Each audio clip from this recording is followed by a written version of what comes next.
Hello, আসসালামু আলাইকুম। Deeply Python প্রোগ্রামিংয়ে আপনাদের স্বাগতম। আজকে ক্লাস নাম্বার 20, টপিক হচ্ছে Python sets.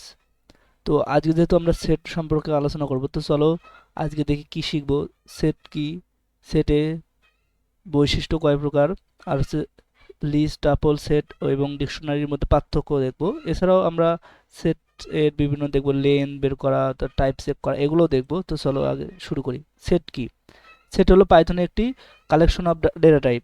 Collection of data type সেটও যদি হয়, লিস্টও কিন্তু, টাপলও কিন্তু, এগুলো সবই ছিল কালেকশন অফ ডেটা টাইপ, যেখানে একাধিক ভ্যালু রাখা যায়।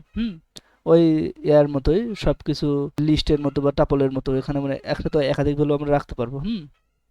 কিন্তু তাহলে সেট, তারপর টাপল এবং লিস্টের মধ্যে তাহলে পার্থক্য কি? পার্থক্য আছে, যেহেতু বৈশিষ্ট্য যখন দেখাবো তখন আমরা বুঝতে পারবো। তো আমরা কি বুঝলাম? সেট হলো একটি কালেকশন অফ ডেটা টাইপ, যেখানে একাধিক ভ্যালু রাখা যায়।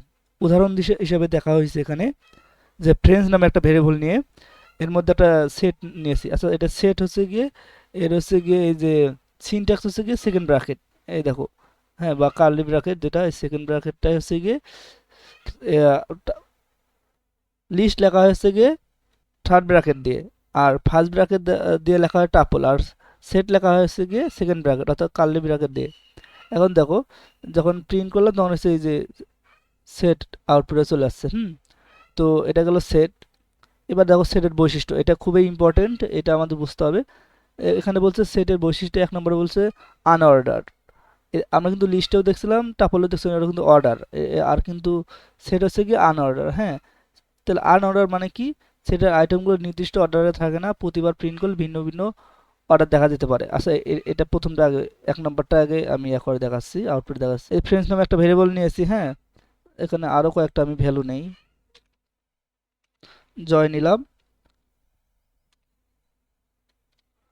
আর আবির নিলাম, আবির নিলাম। হ্যাঁ, এখন যদি আমি প্রিন্ট করি হচ্ছে কি ফ্রেন্ডসটাকে, দেখো আউটপুট কি আসে।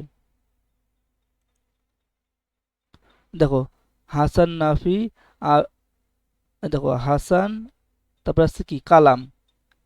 কালাম আছে কিন্তু নাফি আসার কথা। দেখো দুই, 0 নম্বর ইন্ডেক্স আছে কি, 0 নম্বর ইন্ডেক্স আছে হাসান, 1 নম্বর ইন্ডেক্স আছে নাফি। এখানে আবার কি অর্ডার চেঞ্জ হয়েছে কিন্তু, হাসান আসার পরে কি আসছে, কালাম আসছে, কালাম আসছে, আসার কথা নাফি। আবার দেখো আবির আসছে, তারপরে আসছে হচ্ছে নাফি, মানে অর্ডার কিন্তু চেঞ্জ হয়েছে। তখন আবার যখন আমি রান করবো, দেখো আবার চেঞ্জ হয়ে যাবে। দেখো এবার আছে, প্রথমে শুরুতে আছে নাফি, তারপর আসছে হাসান, আউটপুটে জয়। এই জন্য বলছে যে এটা অর্ডার ফলো করে না, প্রিন্ট করলে ভিন্ন ভিন্ন অর্ডার এটা দেখা যেতে পারে। দেখো যে যখনই আমি করবো তখনই এটা অর্ডার হচ্ছে চেঞ্জ হতেই থাকবে। এই যে হাসান, নাফি, কালাম, জয়, আবির, মানে ভিন্ন ভিন্ন অর্ডারে আসবে। যখনই আমি রান করে, দেখো এবার আছে কালাম প্রথমে, এইভাবে অর্ডারগুলো চেঞ্জ হচ্ছে। এটাই বলছে যে হচ্ছে গিয়ে এটা হলো আনঅর্ডার। তারপর হচ্ছে কি বলছে যে নো ডুপ্লিকেট ভ্যালু, মানে একই ভ্যালু একাধিকবার লিখলেও সেট শুধু একবারও এটা হচ্ছে গিয়ে রাখে। এটাও আমি দেখাচ্ছি। ধরো এখানে আবির, এরপর আবার নিলাম হচ্ছে গিয়ে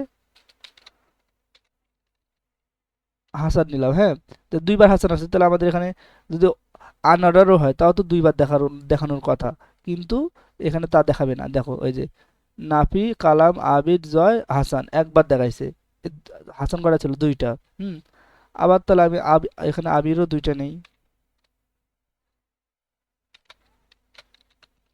দেখো আবির তখন আমি দুইটা নিলাম, তো বই কি করবে, একটা দেখাবে, এই যে হাসান, নাফি, জয়, আবির আর হচ্ছে কালাম, মানে দুইটা করে ও হচ্ছে ডুপ্লিকেট ভ্যালু, এটা হচ্ছে অ্যালাউ করে না। এটাও আমরা বুঝতে পারলাম। এবার দেখো আনচেঞ্জেবল, মানে সেটের আইটেম সরাসরি পরিবর্তন করা যায় না, তবে নতুন আইটেম যোগ করা বা রিমুভ করা যায়। কি বলা যায়, কি বলতেছো, যে আইটেম সরাসরি হচ্ছে গিয়ে পরিবর্তন করা যায় না। ধরো এই যে হাসান আইটেমটা বা নাফি আইটেমটাকে আমরা চেঞ্জ করে অন্য কিছু দেবো, কিন্তু এটা হবে না। আমরা চাইলে আ- কি বল, আমরা চাইলে আইটেম যোগ করতে পারবো আর রিমুভ করতে পারবো, কিন্তু হচ্ছে গিয়ে সেটার আইটেম পরিবর্তন করতে পারবো না। হুম, সেটার আইটেম যদি পরিবর্তন না করতে পারি, তাহলে দেখো আমি তোমাদের যোগ করা দেখাই। তো আমি এখন এখানে যোগ করা দেখাচ্ছি, এই যে নামে ফ্রেন্ডস নামে যে হচ্ছে কি ভেরিয়েবলটার সাথে যেহেতু আমি অ্যাড করতে চাবো, অ্যাড নামে যে হচ্ছে ফাংশন মেথডটা আছে, এটাকে কল দেওয়ার পর এখানে আমি দিলাম যে কি দিব, নাম একটা দেই, দিলাম রাহাত। রাহাত নামের যে আইটেমটাকে যোগ করবো। এখন যদি আমি ফ্রেন্ডসকে দেই, এখন যদি আমি রান করি, এই দেখো এখানে যে রাহাত চলে আসছে, হ্যাঁ অ্যাড হয়েছে, তার মানে অ্যাড করা যায়।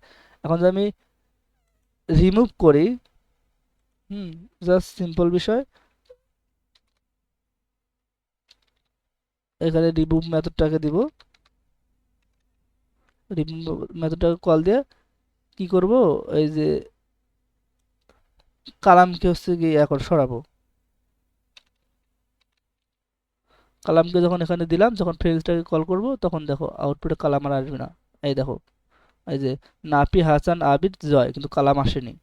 আবার আমি রান করে দেখাচ্ছি, এই যে আবিদ, জয়, হাসান, নাফি, কালামকে আসছে আউটপুটে না। এটা হচ্ছে গিয়ে কি বললো, এই জন্য আনচেঞ্জেবল, মানে হচ্ছে গিয়ে আমরা হচ্ছে গিয়ে এখানে সেটের সরাসরি আইটেম হচ্ছে গিয়ে পরিবর্তন করতে পারবো না, কিন্তু আইটেম যোগ করতে পারবো এবং হচ্ছে আইটেম রিমুভ করতে পারবো। এটা গেল হচ্ছে গিয়ে সেটের হচ্ছে গিয়ে বৈশিষ্ট্য কয়টা। এবার হচ্ছে গিয়ে সেটের লেন্থ বের করা, বা এটাও আমরা দেখি, যখন এখানে হচ্ছে ডুপ্লিকেট কিন্তু ভ্যালু আছে, তাই না? তো আমরা চাইলে এখানে আমি হচ্ছে গিয়ে সেটের লেন্থটাও দেখতে পারি, যে লেন্থ কি।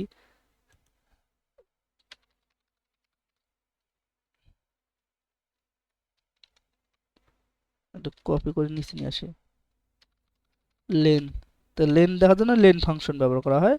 তারপরে যে লেন, লেন্থের মধ্যে ফ্রেমটাকে ঢুকে দেবো। এখন দেখো যে এর হচ্ছে কয়টা দেখা যায়, দেখা যাচ্ছে 5টা, হ্যাঁ 1 2 3 4 5। কিন্তু এখানে কি আমাদের ফ্রেন্ডের আইটেম কি 5টা আছে? না, 1 2 3 4 5 6 7টা আছে। কিন্তু মাথায় রাখতে হবে, এই যেহেতু ডুপ্লিকেট যে ভ্যালু, এগুলো যেহেতু হচ্ছে অ্যালাউ করে না, এই জন্য হচ্ছে ওই ডুপ্লিকেট ভ্যালুগুলো হচ্ছে গিয়ে ওই লেন্থে রাখে নাই। এটা বুঝতে পারছো সবাই? তো লেন্থ গেল। এবার আমরা ডাটা টাইপটা চেক করব। ঠিক একইভাবে জাস্ট এখানে এই যে লেন্থের জায়গায় আমি যদি টাইপ ফাংশনটা, টাইপ ফাংশন বা মেথড যাই বলো না কেন, এই টাইপ মেথডটাকে যদি কল দিলাম, তখন দেখতে পারবো এটা হচ্ছে কি, দেখো ক্লাস সেট, তারপর আমরা দেখতে পেলাম। এখন এখন আমরা দেখব যে লিস্ট, টাপল, সেট এবং ডিকশনারির মধ্যে পার্থক্য কি, যেটা আমি বারবার প্রত্যেক ক্লাসে দেখি, যেমন টাপলে দেখাইছিলাম, লিস্টে দেখাইছিলাম। এটা আসলে বারবার ভুলে যাওয়ার মতো একটা অবস্থা হয় সবার।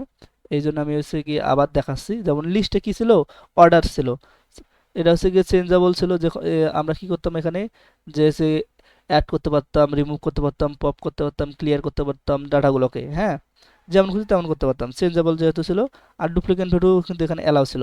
এই জন্য লিস্টটা হচ্ছে গিয়ে বলা যায় এটা হচ্ছে মেমোরি বেশি খায়, তারপরে সব কিছু এখানে ভালো লিস্টটা। কিন্তু টাপলের ক্ষেত্রে কি করে, এই অর্ডার আছে ঠিক আছে, কিন্তু হচ্ছে গিয়ে চেঞ্জেবল না। এখানে আমি ডাটা অ্যাডও করতে পারবো না, রিমুভও করতে পারবো না। কিন্তু আমরা দেখাইছিলাম যে যে প্রথমে যে টাপলটাকে লিস্টে কনভার্ট করে আবার সেটাকে আবার টাপলে কনভার্ট করে আমরা ডাটা অ্যাড করতে পারি, কিন্তু আমরা কি সরাসরি টাপলে ডাটা অ্যাড করতে পারবো না।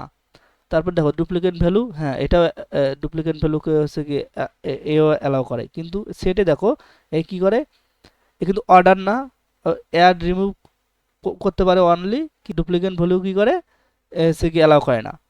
ডুপ্লিকেট ভ্যালু হচ্ছে কি আউটপুট দেখায় না। ডিকশনারি আবার কি করে, এই যে অর্ডার এই ঠিক আছে, আর ফির হচ্ছে গিয়ে চেঞ্জেবল, এই চেঞ্জ হতে পারে, কিন্তু ডুপ্লিকেট ভ্যালু এ হচ্ছে গিয়ে এই যে কি একটা আছে আর ভ্যালু থাকে, মানে ডিকশনারিতে দুটো জিনিস নিয়ে, একটা কি আর একটা ভ্যালু। এই কি হচ্ছে গিয়ে ডুপ্লিকেট হতে পারবে না কখনো। বুঝতে পারছো? এটাই ছিল আজকের ক্লাস। তো সবাই ভালো থাকো, দেখা হবে নেক্সট ক্লাসে।